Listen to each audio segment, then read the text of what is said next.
ZEE5 ಇರುವಾಗ ನೀವು ನಿಮ್ಮ ನೆಚ್ಚಿನ ಶೋಗಳನ್ನ ಎಂದಿಗೂ ಮಿಸ್ ಮಾಡಿಕೊಳ್ಳುವುದಿಲ್ಲ. ಅದು ಸಂಪೂರ್ಣ ಉಚಿತವಾಗಿ. ಪಾಪ ಅಲ್ವಾ ಗೌತಮ್, ಎಲ್ಲನೂ ಸರಿ ಹೋಗುತ್ತೆ ಅಂದ್ಕೊಂಡ್ವಿ. ಆದರೆ ಈಗ ತುಂಬಾನೇ ಅನ್ಯಾಯ ಆನಂದ್.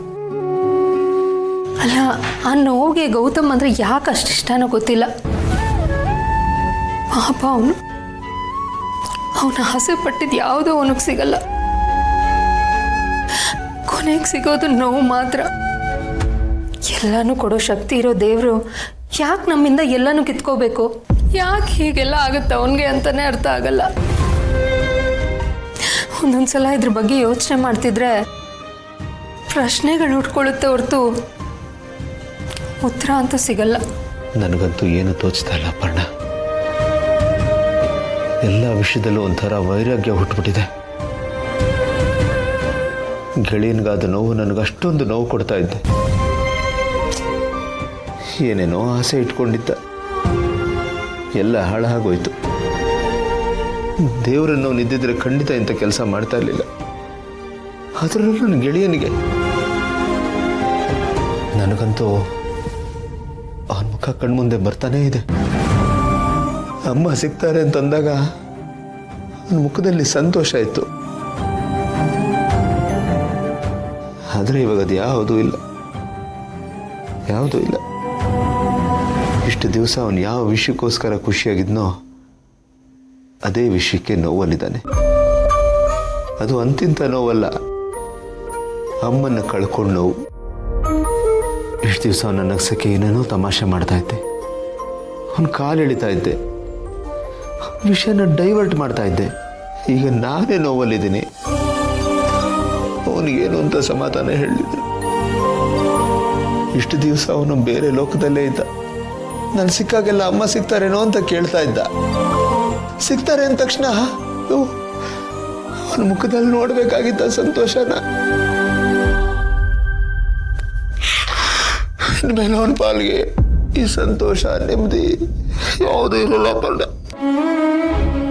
ಇಷ್ಟು ದಿವಸ ಅಮ್ಮ ಸಿಗ್ತಾರೇನೋ ಅಂತ ಕೇಳಿದಾಗ್ಲೆಲ್ಲ ಸಿಗ್ತಾರೆ ಗೆಳೆಯ, ಖಂಡಿತ ಸಿಗ್ತಾರೆ ಕಣೋ ಅಂತ ಭರವಸೆ ಕೊಡ್ತಾ ಇದ್ದೆ. ಅವನ ನಂಬಿಕೆ ಗಟ್ಟಿ ಮಾಡ್ತಾ ಇದ್ದೆ. ಅವನ ಆಸೆಗೆ ಒತ್ತಾಸೆಯಾಗಿ ನಿಲ್ತಾ ಇದ್ದೆ. ಈಗ ಅವನ್ನ ಹೇಗೆ ಫೇಸ್ ಮಾಡಲಿ ಅಪರ್ಣ ನಾನು? ಲೇ, ಅಮ್ಮ ಸಿಗ್ತಾರೆ ಅಂತ ಹೇಳಿದ್ದಲ್ಲೋ, ಈ ಸಿಗ್ಲಿಲ್ವಲ್ಲೋ ಅಂತ ಕೇಳ್ತಾನೆ. ಏನಂತ ಉತ್ತರ ಕೊಡ್ಲಿ? ಅವನ ಜೀವನ ಪೂರ್ತಿ ಬರೀ ಇದೇ ಆಗೋಯ್ತು, ನೋವು ತಿನ್ನದೆ. ಎಂಜಾಯ್ ಮಾಡೋ ಟೈಮಲ್ಲಿ ಅಪ್ಪನ್ನ ಕಳ್ಕೊಂಡು ಮನೆ ಜವಾಬ್ದಾರನೆಲ್ಲ ಹೆಗಲ ಮೇಲೆ ಹೇಳ್ಕೊಂಡ. ಖುಷಿಯಾಗಿರೋದನ್ನೇ ಮರ್ತು ಬಿಟ್ಟ. ತಾನು ಬದುಕಿರೋದೇ ತನ್ನವ್ರಿಗೋಸ್ಕರ ಅಂತ ತಿಳ್ಕೊಂಡು ಬದುಕ್ತಾ ಇದ್ದಾನೆ. ಒಂದ್ ದಿವಸನೂ ತನಗೋಸ್ಕರ ಬದುಕಿಲ್ಲ. ಆದ್ರೆ ಇದೆಲ್ಲದರ ಮಧ್ಯೆ ಅವನಿಗಿದ್ದಿದ್ದು ಒಂದೇ ಒಂದು ಆಸೆ ಅಂದ್ರೆ, ಇವತ್ತಲ್ಲ ನಾಳೆ ಕಳೆದೋಗಿರೋ ನಮ್ಮಮ್ಮ ತಂಗಿ ಮತ್ತೆ ಸಿಗ್ತಾರೆ. ಅವರಿಬ್ಬರ ಜೊತೆ ನಾನು ಚೆನ್ನಾಗಿರ್ಬೇಕು. ಅವರಿಬ್ಬರನ್ನ ತುಂಬಾ ಚೆನ್ನಾಗಿ ನೋಡ್ಕೋಬೇಕು. ಅಮ್ಮನ ಮಡ್ಲಲ್ಲಿ ಮಲಗಬೇಕು. ನಮ್ಮಮ್ಮನ ಕೈ ತುತ್ತು ತಿನ್ಬೇಕು. ಅವರು ಸೇವೆ ಮಾಡಬೇಕು. ಒಂದ ಎರಡ ಅವರಿಬ್ಬರಿಗೋಸ್ಕರ ತುಂಬಾನೇ ಹಂಬಲಿಸ್ತಾ ಇದ್ದ. ಕನಸಿನ ಅರಮನೆನೇ ಕಟ್ಕೊಂಡಿದ್ದ. ಕುಸ್ತು ಬಿದ್ದೋಯ್ತು. ಇವತ್ತದು ಯಾವುದಕ್ಕೂ ಅರ್ಥನೇ ಇಲ್ದಂಗೆ ಆಗೋಯ್ತು. ಅವನು ಕಟ್ಟಿದ ಕನಸಿನ ಅರಮನೆ ಕುಸ್ತು ಬಿದ್ದೋಯ್ತು.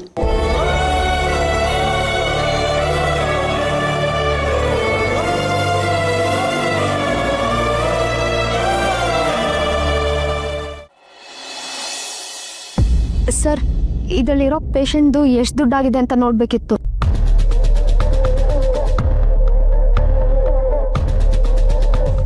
ಮೇಡಮ್ 48,000 ಇದೆ. 48,000? ಒಂದ್ ನಿಮಿಷ, ನನ್ನ ಹತ್ರ ಎಷ್ಟಿದೆ ಅಂತ ನೋಡ್ತೀನಿ.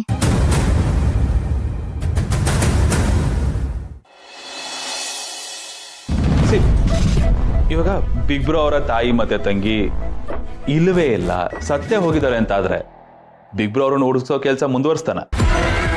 ನೋ ವೇ, ಕೈ ಬಿಡ್ತಾನೆ. ಅಂಡ್ ನಮಗೂ ಬೇಕಾಗಿರೋದು ಅದೇನೆ. ನಾನು ಪೊಲೀಸ್ ಆಫೀಸರ್ಗೆ ಒಂದು ಡೀಲ್ ಆಫರ್ ಮಾಡಿದೆ. ನಿನಗೆ ಏನು ಬೇಕು ಕೇಳು, ಎಷ್ಟು ಬೇಕು ಕೇಳು, ಟ್ರಾನ್ಸ್ಫರ್, ಪ್ರಮೋಷನ್, ಅದನ್ನ ನಾನು ಮಾಡಿಸ್ಕೊಡ್ತೀನಿ. ಆದ್ರೆ ನೀನು ನನಗೆ ಒಂದು ಚಿಕ್ಕ ಕೆಲಸ ಮಾಡ್ಕೊಡ್ಬೇಕು ಅಂತ. ಗೌತಮ್ ಅವರ ತಾಯಿ ಮತ್ತೆ ತಂಗಿ ಬದುಕಿರೋ ವಿಚಾರ ಈಚೆ ಬರಲೇಬಾರ್ದು, ಅದು ಇವತ್ತೇ ಇಲ್ಲ ಮಣ್ಣಾಗಿ ಹೋಗ್ಬಿಡ್ಬೇಕು ಅನ್ನೋ ಒಂದು ಆಫರ್ ಕೊಟ್ಟೆ. ಎಷ್ಟೇ ಆಗ್ಲಿ ನಾವು ಮನುಷ್ಯರು, ಉಪ್ಪು ಹುಳಿ ಖಾರ ಎಲ್ಲ ತಿಂದು ಬೆಳೆದಿರೋರು. ಪಾಪ ನಮ್ಮ ಪೊಲೀಸ್ ಆಫೀಸರು ಸ್ವಲ್ಪ ಜಾಸ್ತಿನೇ ತಿಂದಿದ್ದ ಅನ್ಸುತ್ತೆ. ನನ್ನ ಕೆಲಸನ ಈಸಿ ಮಾಡಿಕೊಟ್ಟ. ನಾನಷ್ಟು ಈಸಿಯಾಗಿ ಅವ್ನು ಒಪ್ಕೋತಾನೆ ಅಂತ ಅನ್ಕೊಂಡೇ ಇರಲಿಲ್ಲ. ಓಕೆ ಡನ್, ಏನ್ ಮಾಡ್ಬೇಕು ಹೇಳಿ ಅಂತಾನೆ. ಈ ಪೊಸಿಷನ್ಗೆ ಬರೋದಿಕ್ಕೆ ಪಾಪ ಅದು ಯಾರ್ಯಾರಿಗೆ ಎಷ್ಟು ಜನದ ಬಾಯಿಗೆ ಲಂಚ ತಿನ್ಸ್ ಬಂದಿದ್ದಾನೋ ಗೊತ್ತಿಲ್ಲ. ಅವನಿಗೂ ಅದೆಲ್ಲ ರಿಕವರಿ ಆಗ್ಲೇಬೇಕಿತ್ತು. ಸೊ ನಾನು ಕೊಟ್ಟಿದ್ದ ಆಫರ್ ಅವನಿಗೆ ಬಂಪರ್ ಲಾಟ್ರಿ ತರ ಕಾಣಿಸುತ್ತೆ. ಸೊ ನಾನು ಅವ್ನಿಗೆ ಏನಾಗಬೇಕು ಅನ್ನೋದನ್ನ ಹೇಳಿದೆ, ಒಂದ್ ಲೈನ್ ಕೊಟ್ಟೆ ಅಷ್ಟೇ. ಆದ್ರೆ ಅಬ್ಬ police officer story, screen play, dialogue, properties ಎಲ್ಲ ಅವಂದೇ ಇಂಪ್ರೂವೈಸೇಷನ್.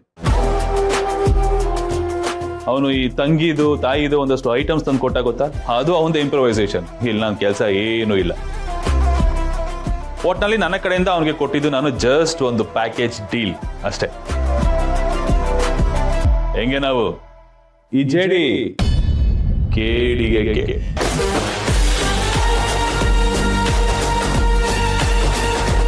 ಹೆಂಗೆ ಮೌಸ್ ನನ್ನ ಪ್ಲಾನ್? ಅಯ್ಯೋ ಹೆಂಗೆ ಸೂಪರ್ ಚಿಕ್ಕ ಮಕ್ಳ ತರ ಆಡ್ತಿಯಲ್ಲ, ನಿಂತ್ಕೋ ಸುಮ್ನೆ. ಅಳಿವಯ್ಯ, ನೀನ್ ನನ್ನ ಶಿಷ್ಯ ಅಂತ ಹೇಳ್ಕೊಳಕ್ಕೆ ನಂಗೆ ತುಂಬಾ ಹೆಮ್ಮೆ ಆಗ್ತಿದೆ ಕಡೆಗೆ. I very much proud of you. Mom, ಹೇಗೆ ನಿನ್ ಮಗ? ಈಗ್ಲಾದ್ರೂ ನಾನು ಒಪ್ಕೋತೀಯ? I'm proud of you. Thank you mom, love you. Love you too. ನೀ ನನ್ನನ್ನು ಒಪ್ಕೊಂಡಿಯಲ್ಲ, ಇದಕ್ಕಿಂತ ಖುಷಿ ನನಗೆ ಇನ್ನೇನು ಬೇಕು ಮಾಮ್?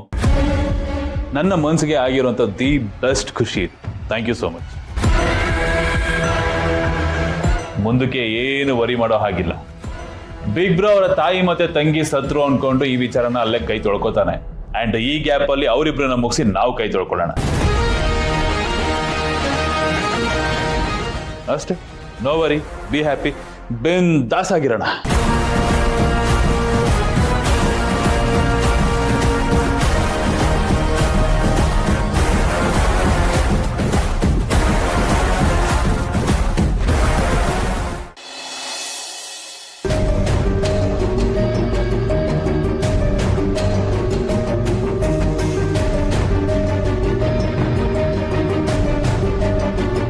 ರಿಪೋರ್ಟ್ ಕೊಡಿ.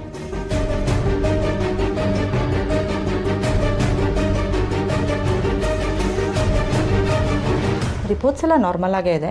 ಬೆಳಗ್ಗೆ ಇನ್ನೊಂದು ರೌಂಡ್ ಚೆಕಪ್ ಮಾಡಿ ಡಿಸ್ಚಾರ್ಜ್ ಮಾಡೋದಾ ಬೇಡವಾ ಅಂತ ನಾನು ಹೇಳ್ತೀನಿ. ಸರಿ ಮೇಡಮ್. ಮೇಡಮ್, ದುಡ್ಡು ಎಷ್ಟಾಗುತ್ತೆ ಅಂತ ಅದನ್ನು ನೀವು ಕೆಳಗಡೆ ರಿಸೆಪ್ಷನಲ್ಲಿ ವಿಚಾರಿಸಿ. ಆಯ್ತು ಮೇಡಮ್. ZEE5 ಆಪ್ ಡೌನ್ಲೋಡ್ ಮಾಡಿ ಎಲ್ಲಾ ಸಂಚಿಕೆಗಳನ್ನು ಸಂಪೂರ್ಣ ಉಚಿತವಾಗಿ ನೋಡಿ.